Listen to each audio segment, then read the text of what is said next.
What would a building that's actually giving back more than it's taking, what would that look like? That question was the genesis that led to the Living Building Challenge.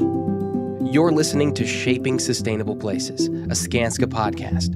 We're here to recognize, encourage, and inspire stakeholders in the industry and beyond to accelerate the transition to a more sustainable, resilient, zero-carbon built environment. In each episode, we'll be speaking with industry and civic leaders, policymakers, and other champions of change to explore innovative solutions to real challenges. The Kendeda Building is the most environmentally advanced educational and research facility in the U.S. Southeast. It boasts an innovative, sustainable design and was also the first building in Georgia and 28th in the world to earn the Living Building Challenge certification.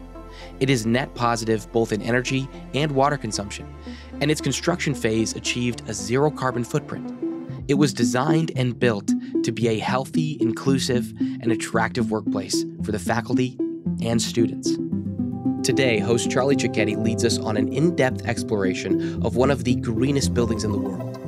What did it take to create the Kendeda Building, and what do such projects mean for the construction industry? To start, Charlie sat down with Jimmy Mitchell, Senior Director of Business Development at Skanska, to discuss the inception of this project and how Skanska took on the Living Building Challenge. So how did this even come across your desk? Can you tell us that origin story? Yeah, so we're the contractor. The origin of this is really with the Kendeda Fund. That fund does not typically give to buildings. They usually give to community services. But in this case, they really wanted to promote the Living Building Challenge in the Southeast. And Georgia Tech was the recipient of that grant because it's a technology-based institution in the Southeast. It's a leader globally in engineering. Georgia Tech was chosen as that partner. We, as Skanska, heard of the opportunity and were really placed well in the community because of those sustainability values. We had done these things like been involved with the early urban gardens in Atlanta.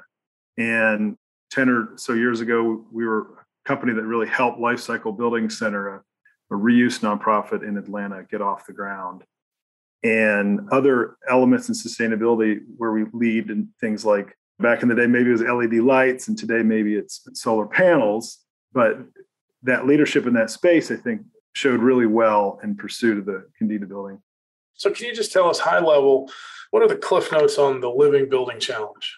Sure. 7 petals is what they describe it as. So it's a building that gives back kind of like a flower would. So the petals of the flower, those 7 petals are broken into 20 imperatives. And when compared to LEED, you do a certain number of these credits in LEED to get up to certain standards. In the full certification of Living Building Challenge, you have to do all 20. You do it all or you don't do it. You don't achieve it. The 7 petals or performance areas of the Living Building Challenge are as follows, in no particular order. Number 1, place. Restoring a healthy interrelationship with nature. Number 2, water. Creating developments that operate within the water balance of a given place and climate. Number 3, energy. Relying on current solar income. Number 4, health and happiness. Creating environments that optimize physical and psychological health and well-being. Number 5, materials. Endorsing products that are safe for all species through time. Number 6, equity. Supporting a just and equitable world. And last but not least, number 7, beauty. Celebrating design that uplifts the human spirit. And why that's important is a couple of things. One is it allows us to have that holistic approach for sustainability, where all of a sudden our value management ideas and what design or construction elements come into our projects, it's evaluated against the 20 imperatives and how they positively impact versus negatively impact these sustainability goals. Yes, dollars count, but there are ideas that you might be able to pay for, but they don't fit the bill when it comes to sustainability. And so they're not going to make it into the design or the construction of the building. And then finally, it's regenerative. For the Living Building Challenge is a requirement for 105% energy generation compared to energy used. At the Kendeda Building, we've nailed that out of the park. We've been doing well over 200%. More than 2 times the electricity is generated compared to what's used. On the water standpoint, the building really acts as if there's woods there. We have a water treatment plant in the basement for our potable water to be collected from rainwater. And then, and importantly, for organizations like Life Cycle Building Center that are expanding the capacity of reuse, the Kendeda Building is an amazing example of net positive waste, which Shan Arora at the Kendeda Building likes to call net negative, because as we built the building, actually the amount of material we sent to the landfill in the process of building this building weighed less than the material we grabbed on the way to the landfill and repurposed new again in the Kendeda Building. So by the time the building was done being built, there was less material in the landfill. Jimmy mentioned our next guest, Shan Arora, director of the Kendeda Building for Innovative Sustainable Design at Georgia Institute of Technology. He was involved in the operations of the building in terms of getting it through Living Building Challenge certification and maintaining Living Building operational goals post-certification. Shan is also charged with leveraging this amazing building to inspire change across the Southeast building industry. Shan shares more about the concept behind a truly sustainable building, the two major goals behind constructing Kendeda, and why it was essential to keep those goals in mind when making decisions. A sustainable building is a building that does less harm, consumes less energy, consumes less water, produces less waste. Is that sustainable? It's just less bad. And there's nothing wrong with it. But the idea of what would good look like, what would a building that's actually giving back more than it's taking, what would that look like? That question was the genesis that led to the Living Building Challenge. So where a fully certified living building fits into the spectrum is that it's constantly pushing the envelope. And what we like to say is that when a project that was thinking about maybe just LEED silver gets introduced to the Kendeda Building, their fallback is probably hopefully going to be LEED platinum. Because once they see what can be done, what you thought you were going to do previously is no longer enough. Sure. Like, you have to push the envelope. And that's ultimately what we're trying to do.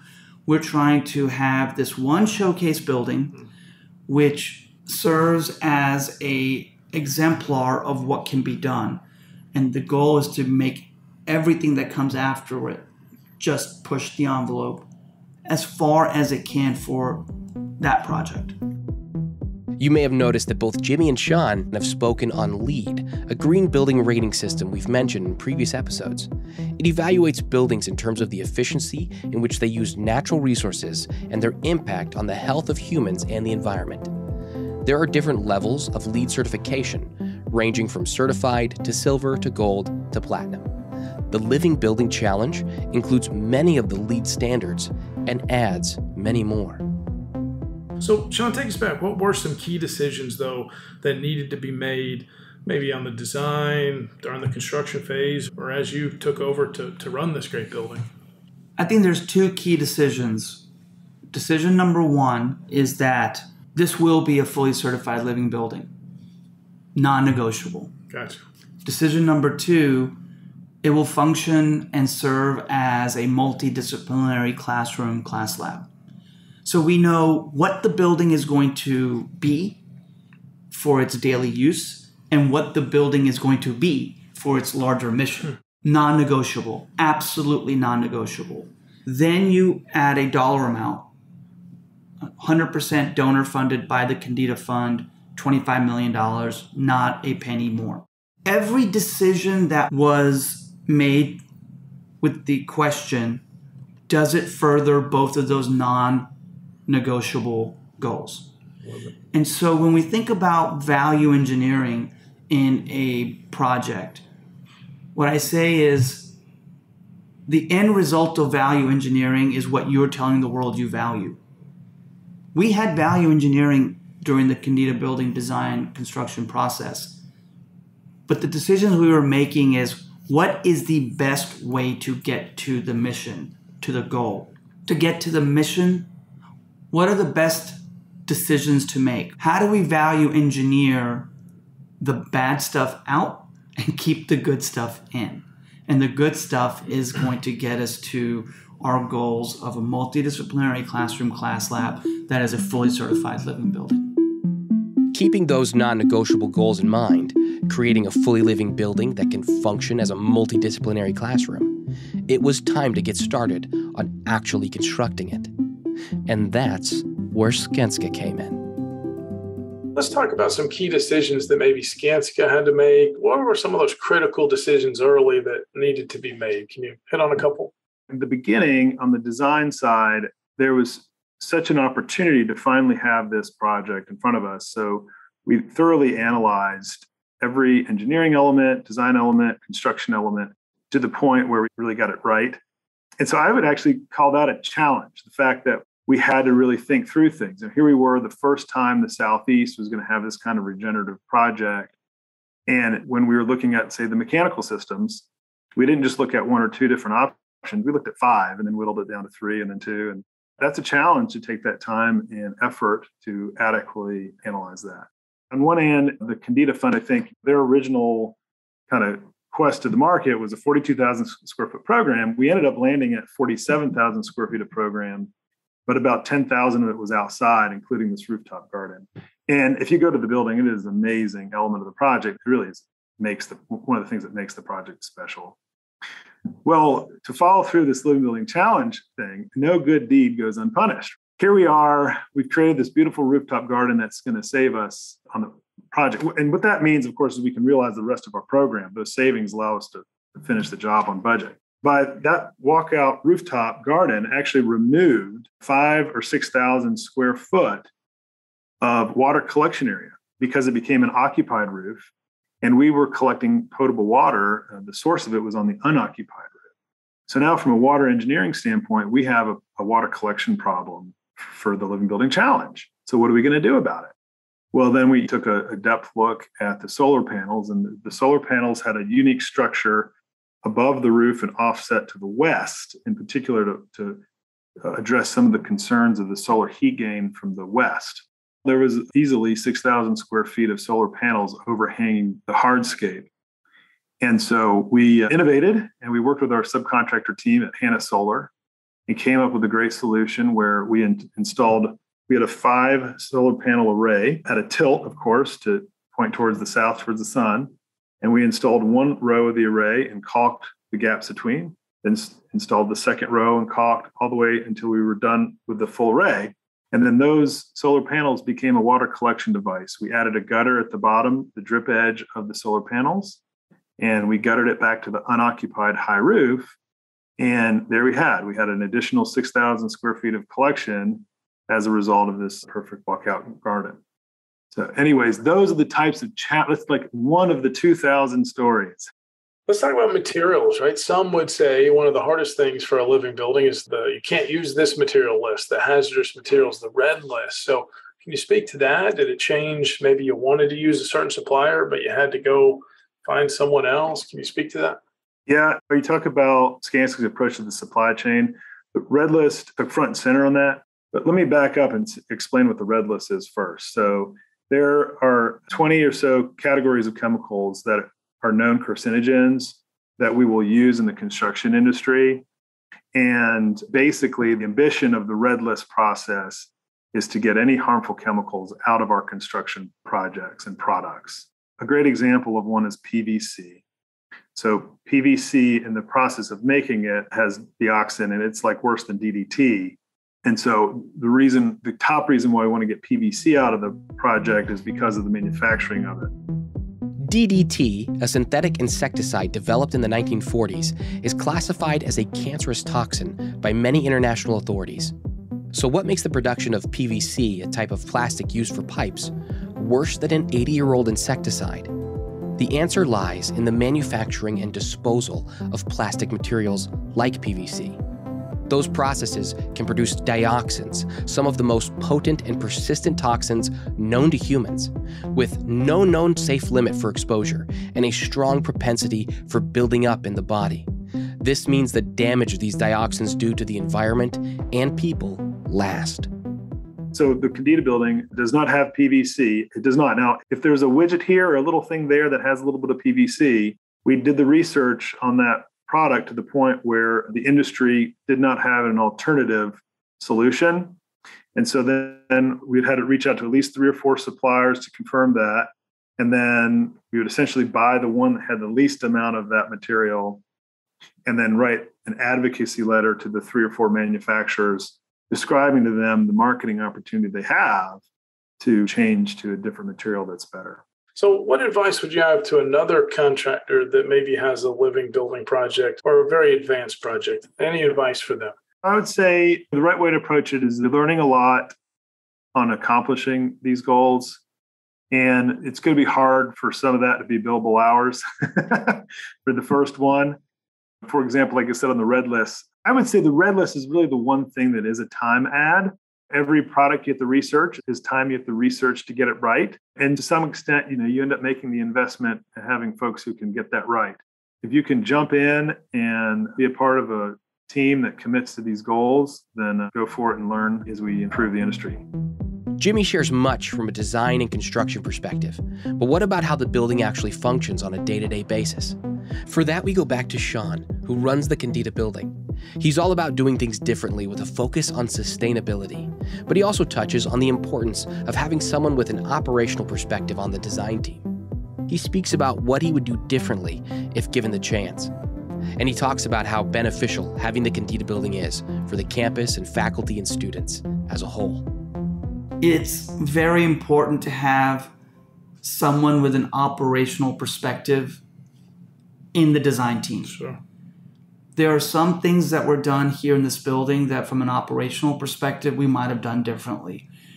And it would have been very helpful to have someone with that operations lens influencing the design. If it's designed properly, the operations of the building are going to be rather similar to the operations of a conventional building. People, like the occupants, they are part of the solution. They are part of the operations of the building. I think that our occupants are more comfortable in this building, especially in the summertime when other buildings are freezing. Okay. We're not freezing. Yeah. We have 78 degree set point, which people would think is exceedingly hot in the summertime, but we are dehumidifying the air and we have these fans. Moving the air so people are comfortable. And then of course, everyone loves all the windows, the natural light, and the sight lines out into nature. Faculty who are in this building a lot, especially the faculty that are teaching labs in the building. There's 4 teaching labs that are permanently moved to the building. Universally, they love it. They just love the vibe. They love the feeling. They love the views. Again, the views to the outside. I have found that there's a group of students that are always studying in the building. And so sometimes I'll go ask them, hey, I see you're here all the time. Oh, we love the building. Well, what is it about the building that you love? And some folks will just say, we don't know. I just like this building. Others will say it's really quiet. Others will say love the natural light. Others will say it's the view to the eco commons. I synthesize all of those things into the health and happiness pedal. That this is a place that's making folks happier and healthier. And with regards to visitors, almost universally, I think there's one individual who has said to me that they were not inspired. Thousands and thousands of people have been inspired by what Georgia Tech and the entire design team has accomplished here. And inspiration, if you don't do something with it, you can say is wasted. But what we're seeing is that people are doing something with it. This podcast is an example of people are doing something with it. Build infrastructure that does better. Ultimately, it's about our relationship with nature.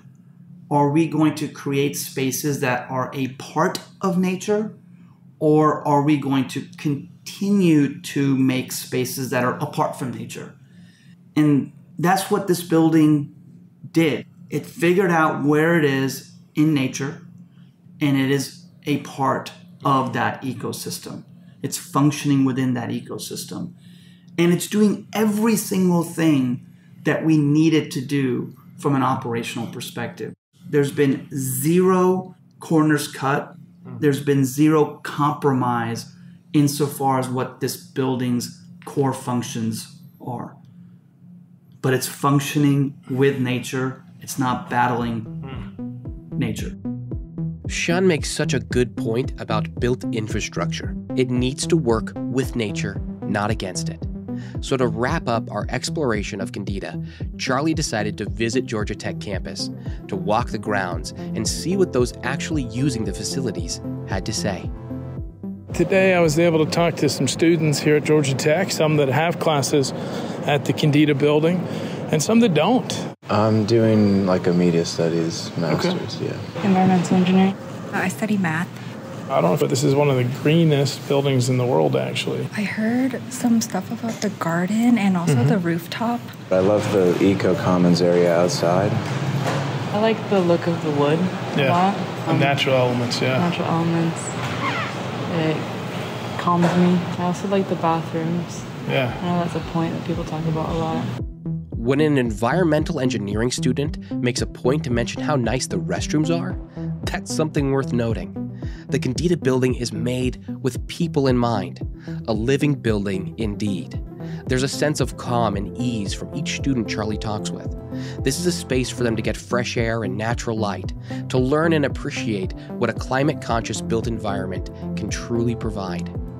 It's a good place to learn. They have some incredible exhibits all about the different petals within the Living Building Challenge. Some amazing art displayed, some descriptions on not just what this building has done related to equity, but in general, some inspirational projects from students and around campus. The Kendeda Building is an excellent example of innovative and sustainable design in action.